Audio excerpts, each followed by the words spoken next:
It's a faster and shorter game, but it's still just as physical. It's called Rugby Sevens.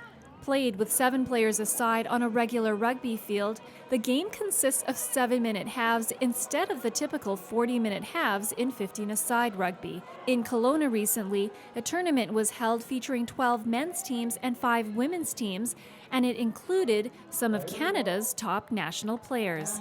The Canadian women's sevens team is definitely contenders for a medal at the Olympics. They're second in the world right now after coming second at the last World Cup last year. And the women's 15s team is fourth in the world, so we're going to France in about 9 days, and the goal is definitely to come home with some hardware. With the sport making its inaugural debut at the Summer Olympics in Brazil in 2016, Rugby Sevens is gradually gaining more exposure. And with tournaments like Rugby Daze in Kelowna, it's hoped that it will attract more people to the sport. I think you're going to see more kids taking it up just because there's more opportunities long term for them in the sport. But I mean, there also is on the 15 side because it's a lifelong sport. People don't realize that, but it really is one of those sports. Sometimes high school basketball and that, people don't continue to play afterwards. Once you play rugby, you always find a way to play rugby. There's a big focus on Canadian sevens. The women's were runners-up at the World Cup of sevens a couple years ago.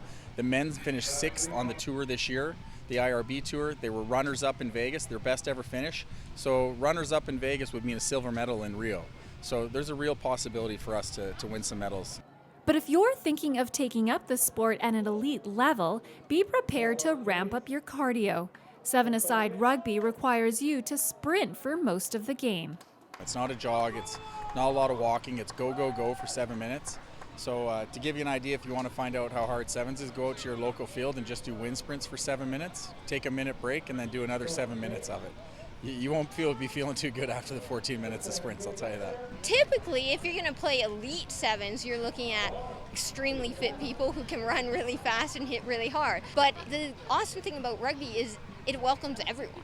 So you can enter it from any level and any experience or fitness level. So it's really a great sport, and that's why it's growing so fast amongst women.